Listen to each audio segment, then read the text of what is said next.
de Socialisme en Mali. Merci d'être venu malgré la pluie, les week-ends, les partiels, les fériés. Merci aux camarades, aux amis, aux militants qui sont là pour participer à cette réunion qu'on organise dans les cadres d'un cycle qu'on propose, des discussions politiques, stratégiques, parce qu'on pense qu'il y a besoin d'ouvrir des débats, des discussions pour s'organiser et pour lutter un peu à la recherche d'une stratégie politique pour en finir avec les capitalismes au XXIe siècle. On a vu les interventions des camarades de notre courant international, des camarades d'Argentine, des Costa Rica, du Brésil, qui partagent cette perspective des luttes révolutionnaires, anticapitalistes, qui se manifestent de différentes formes face aux attaques des réactionnaires à travers les mondes.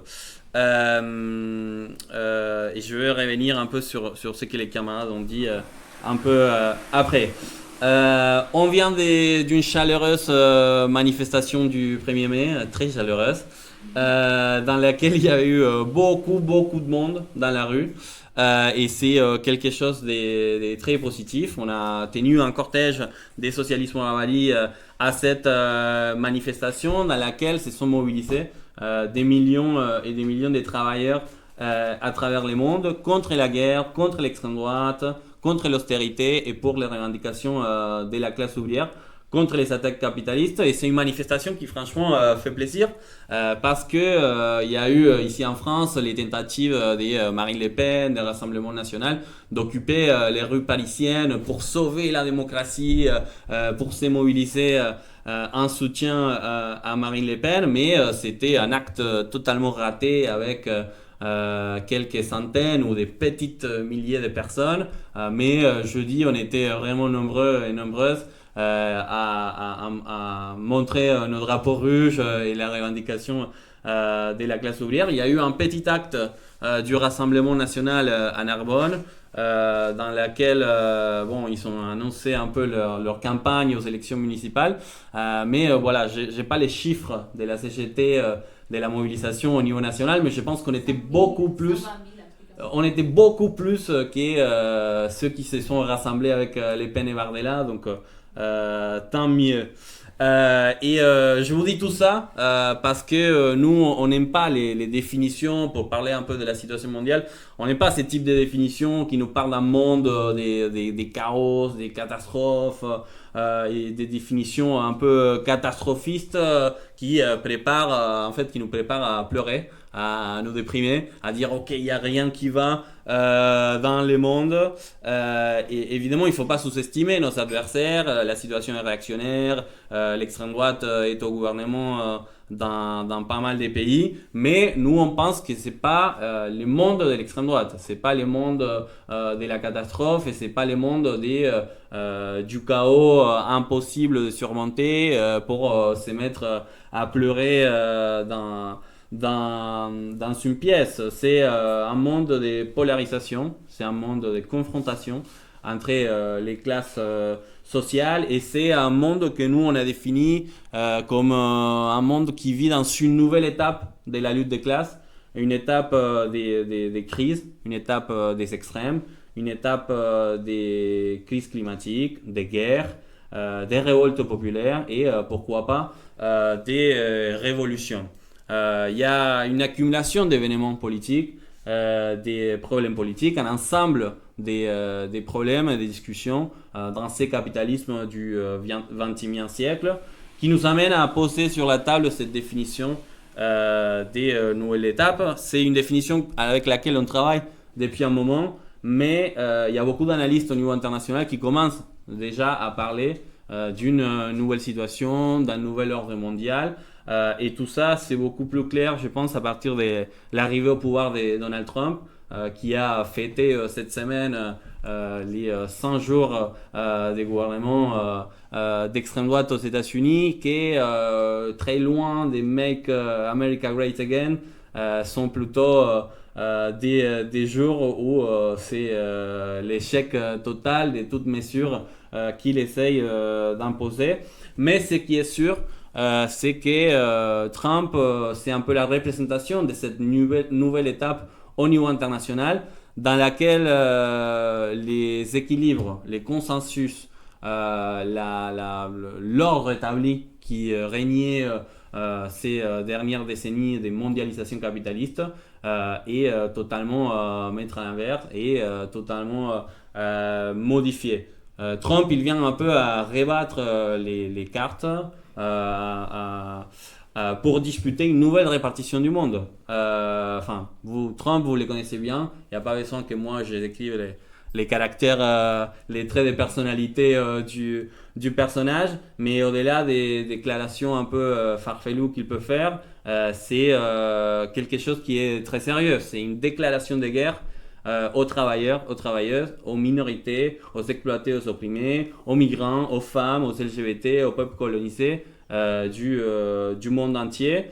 Ce qu'il essaye de faire un peu, c'est de mettre dans la discussion des rapports de force directs entre les puissances impérialistes, des façons de négocier par la force brute, y compris par la voie militaire. Et c'est plus du tout les moments d'un équilibre au niveau mondial dans lequel les États-Unis règnent d'une façon tranquille. Il y a les institutions financières ou politiques qui règlent les discussions internationales. Aujourd'hui, on voit réapparaître la logique d'une répartition territoriale des sphères d'influence des États impérialistes. Et du coup, les retours de la guerre commerciale, d'une logique des États sur l'économie, ce qui n'était pas du tout le cas il y a quelques années ou quelques décennies, dans laquelle on voyait la libre circulation des marchandises et les business comme l'élément principal au-delà des confrontations entre les États. Aujourd'hui, l'impérialisme joue d'une façon nouvelle, mais un peu à l'ancienne, on va dire, entre ces confrontations directes pour la répartition du monde, pour les ressources naturelles et pour se répartir un peu les richesses au-delà évidemment des intérêts des peuples. C'est pour ça que l'intervention que nos camarades faisaient au Costa Rica, elle témoigne un peu de ces confrontations qu'il y a au niveau international, parce que Trump il parle de récupérer pour les États-Unis les Groenland, d'envahir le Canada, d'envahir aussi le canal de Panama. Et ces types de menaces, ce sont des choses sérieuses, même si le type fait beaucoup des choses drôles, mais voilà, qui ont des conséquences profondes pour les travailleurs et pour les peuples opprimés au niveau international. C'est un monde aussi dans lequel on voit les retours de la guerre et de la guerre impérialiste. C'est pour ça que c'est un peu l'intitulé du débat, parce que évidemment que dans cette nouvelle étape, l'élément géopolitique il est un peu omniprésent et on parle quasiment que de ça au niveau international. Il y a la guerre en Ukraine avec les changements des positions des États-Unis à partir de l'arrivée au pouvoir de Trump. Trump, il essaye de négocier avec Poutine et avec Zelensky une paix dans laquelle les deux puissances qui se jouent l'hégémonie dans la région se répartissent les territoires et les profits. Pour Poutine, il s'agit d'obtenir une reconnaissance internationale sur les territoires que la Russie occupe en Ukraine, sur la Crimée qui est occupée depuis une dizaine d'années et sur la partie est de l'Ukraine qui est occupée depuis 2022. Et Trump, ce qu'il propose, c'est une répartition dans laquelle les États-Unis obtiennent tous les minéraux, toutes les ressources naturelles de l'Ukraine. Et chaque partie dit qu'ils veulent la paix, mais c'est une paix évidemment qui va à l'encontre des intérêts des Ukrainiens et à l'encontre de l'autodétermination des peuples, mais plutôt avec la logique des profits des grands capitalistes et des grandes puissances impérialistes. Nous, on est contre ce type de guerre anti-impérialiste entre des puissances qui ne représentent pas les intérêts des populations et on défend dans ces cas-là l'autodétermination du peuple ukrainien à décider de leur propre sort. Il y a aussi évidemment la question palestinienne, un génocide en cours depuis des décennies, mais qui s'est intensifié dans la dernière période après les attaques du Hamas du 7 octobre et une politique des Netanyahou qui est celle d'une extermination totale, d'un génocide. Ils veulent effacer la Gaza de la carte du monde et ils mènent une politique avec la complicité de l'impérialisme occidental qui soutient l'État d'Israël et qui mène à bien une politique de massacre sur le peuple palestinien. C'est pour ça que notre position par rapport à la Palestine et aux camarades de Gaza, c'est un soutien inconditionnel de la cause palestinienne. Et c'est très important de se mobiliser en soutien de la Palestine au niveau international parce que ça représente un contrepoids important dans la situation mondiale et parce qu'on ne peut pas laisser passer un génocide devant les cieux du monde comme ça. Nous marquons nos différences avec le Hamas parce qu'on ne partage ni les programmes politiques ni les méthodes de cette organisation, mais au-delà de certaines confusions sectaires qui peuvent avoir certains groupes politiques ici en France, cela n'empêche pas de dire que notre soutien est totalement inconditionnel au peuple palestinien et qu'on lève avec fierté les drapeaux palestiniens qui est un symbole de résistance mondiale face à cette guerre impérialiste. Dans ces mondes des extrêmes, dans ces mondes en guerre, il y a aussi ce qu'on appelle cette internationale réactionnaire qui a été un peu une définition pour essayer d'expliquer pourquoi des gouvernements d'extrême droite sont arrivés un peu en même temps au pouvoir dans plusieurs pays du monde. On peut faire la liste ensemble si vous voulez. Milei, Meloni, Orban, Erdogan, Netanyahou, Trump, Bolsonaro, etc. Vous connaissez toutes et tous qui sont ces types-là. On peut intégrer Musk, même si maintenant il paraît qu'il ne s'entend pas si bien que ça avec Trump.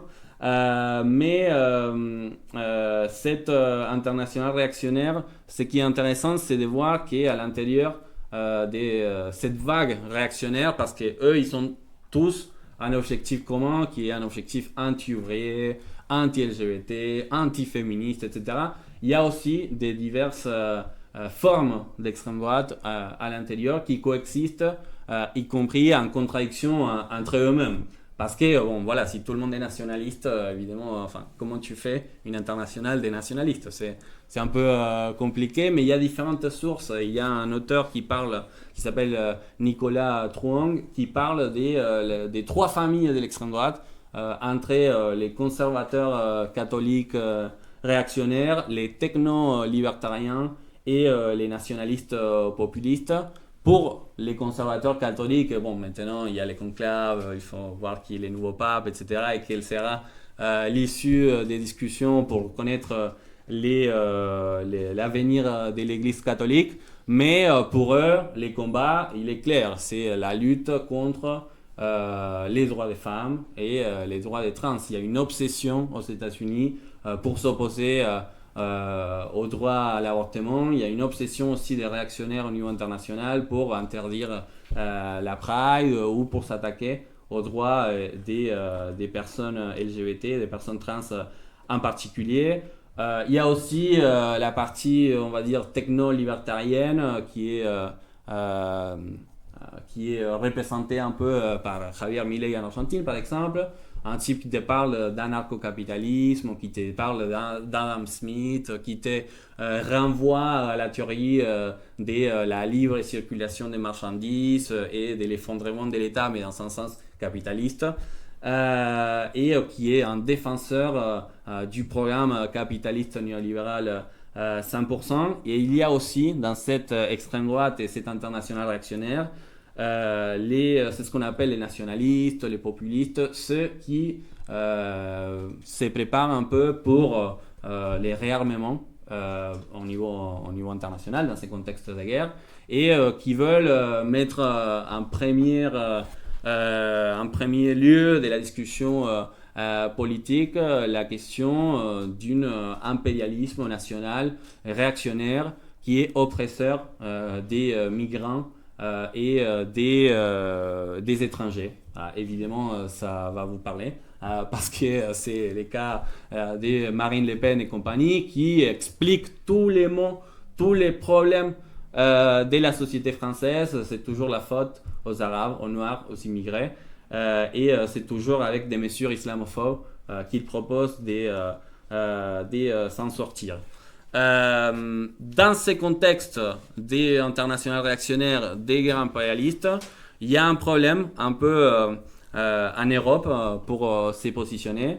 L'Union européenne découvre en fait qu'ils ne sont pas la première puissance mondiale et que les alliés historiques des États-Unis sont un peu surpris du tournant du président américain. Et du coup, il y a une discussion en Europe chez les capitalistes de comment se positionner dans ces nouveaux mondes où on voit bien les pôles qui émergent entre la Russie, la Chine, les États-Unis et l'Europe qui essaye un peu de se préparer pour jouer un rôle. De ce point de vue, le gouvernement Macron-Bayrou se prépare de quelle manière? Bon, avant, il nous parlait de réarmement démographique. Maintenant, c'est réarmement. C'est réarmement militaire. C'est coupe budgétaire à la santé, à l'éducation, coupe budgétaire dans les facs et se préparer à se former en tant que militaire pour aller défendre la patrie face à la menace de la Russie. Donc les coupes budgétaires sont totalement en lien avec les génocides en Palestine, avec la guerre commerciale et du coup il faut qu'on s'oppose. Il y a les slogans classiques de guerre à la guerre, mais il faut qu'on s'oppose à toute cette dérive autoritaire, réactionnaire et militariste qui vient de l'extrême droite, mais aussi déjà du gouvernement Macron qui est en place en ce moment. Et par rapport à comment lutter, c'est un peu la dernière partie de cette introduction, il y a certains débats stratégiques. Parce que j'ai fait combien de minutes? Ok. Du coup, il y a certains... une vingtaine? Oh, magnifique. Du coup, par rapport à comment lutter face à cette guerre impérialiste, face à cette extrême droite, évidemment, il y a les débats stratégiques de comment on doit lutter, comment on peut s'opposer à cette logique-là.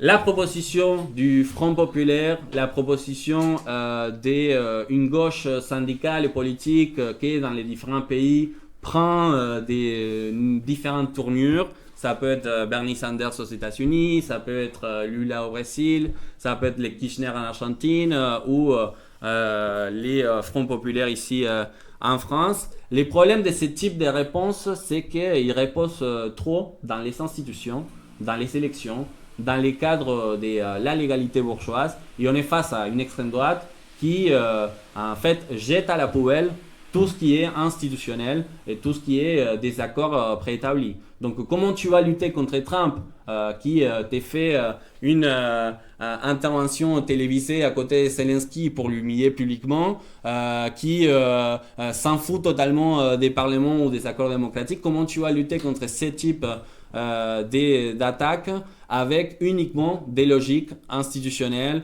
jouer à la guérilla parlementaire à l'Assemblée nationale et d'envoyer des petits projets sympas et mignons dans les cadres des institutions. Et c'est pour ça que ces types des réponses ou des projets politiques, en fait, correspondent plus à une ancienne étape de la lutte des classes, plus marquée par les consensus, par les centres politiques, par les accords, et qui, en fait, ce type de stratégie politique, elle est un peu délaissée dans ces moments-là, parce qu'ils ne répondent pas à la situation politique actuelle. Il y a un débat aussi stratégique par rapport à la justice.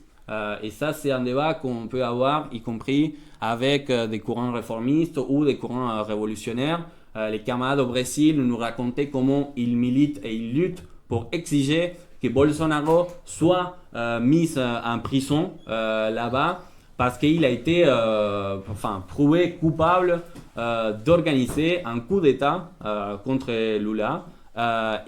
Du coup, c'est une revendication très importante pour encourager la mobilisation extra-parlementaire et pour pouvoir, une fois, juger les militaires, les dictateurs aussi, qui ont été toujours libres de toute condamnation au Brésil. C'est un peu la même discussion qu'on peut avoir ici par rapport à Marine Le Pen. Nous, on ne considère pas que la justice bourgeoise, que la justice elle est indépendante ou que la justice va donner raison ou qu'il faut laisser travailler la justice. Mais par contre, une fois qu'on a une condamnation plutôt qui va dans notre sens-là, dans notre côté, tant mieux. On va pas pleurer pour que les peines soit condamnée à ne pas pouvoir se présenter aux élections. Si elle ne peut pas être candidate, tant mieux. On ne devrait pas, dans des conditions normales, tolérer qu'un des candidats racistes ouvertement se présentent aux élections. Il me semble totalement délirant l'existence de ce type d'organisation. Et si on peut lutter, se mobiliser pour que les gens qui sont corrompus et qui ont volé l'argent qui les appartenait pas soient condamnés, tant mieux. Et je pense qu'il faut les faire. Nous, on est pour une stratégie militante contre l'extrême droite, contre la guerre, qui passe par l'auto-organisation des travailleurs, l'auto-organisation de la jeunesse, l'auto-organisation du mouvement des femmes, des migrants, des LGBT, etc. Pour pouvoir mener la bataille par les méthodes de la classe ouvrière, les méthodes de la grève, les méthodes de la mobilisation et de la révolte populaire, en essayant d'intégrer les combats ouvriers et les différents types de mobilisation et de mouvements qui existent aujourd'hui au niveau international. On n'est pas non plus pour des types de stratégies qui voient seulement la question ouvrière et qui considèrent que non, les mouvements écolos, je m'en fous parce que c'est des petits bourgeois ou la lutte LGBT, je m'en fous. Nous, on est pour intégrer les différents combats qui existent dans une perspective d'ensemble avec cette préoccupation pour une nouvelle classe ouvrière. Les camarades du Brésil nous parlaient de la grève que les travailleurs, les livreurs mènent en ces pays-là en ce moment, une lutte très importante contre un phénomène actuel, du coup du capitalisme actuel, que c'est l'ubérisation et les attaques contre les droits du travail. Aussi en intégrant, comme les camarades en Argentine nous montraient, les luttes de la jeunesse étudiante qui se mobilisent pour les droits d'étudier et contre toutes les attaques réactionnaires de l'extrême droite. Pour ce faire, pour lancer ou relancer la bataille pour la révolution dans ces nouveaux mondes d'instabilité, dans cette nouvelle étape de la lutte des classes, nous on pense qu'il y a certains débats qui reviennent sur la table, des débats qu'on pourrait considérer historiques ou dépassés, mais qui en fait sont des débats des totales actualités, comme ces débats auxquels on faisait allusion entre la réforme et la révolution. Et on a fait une formation il y a quelques semaines, on fera une autre d'ici quelques semaines aussi, donc j'annonce un peu l'agenda. Pour relancer cette bataille pour la révolution, il est évident que le combat il est international. Les combats doivent nous unir au-delà des frontières et c'est pour ça qu'on propose une organisation politique militante, internationale, révolutionnaire et anticapitaliste qui prend en compte les débats stratégiques, les bilans et l'analyse des expériences du XXe siècle parce qu'il faut un peu se poser de nouveau les questions de comment abattre les systèmes, de comment créer une nouvelle société, comment faire la transition vers ce qu'on appelle le communisme, le socialisme, une nouvelle société selon les intérêts, pas des grands capitalistes et impérialistes, mais selon les intérêts des majorités sociales, des travailleurs et des travailleuses. Donc pour nous, ces débats stratégiques ou cette définition de la situation nous amène à ce slogan qui est socialisme ou barbarie, et du coup face à la guerre et à la barbarie des réactionnaires capitalistes, luttons pour une alternative révolutionnaire internationale. Merci beaucoup pour m'avoir écouté.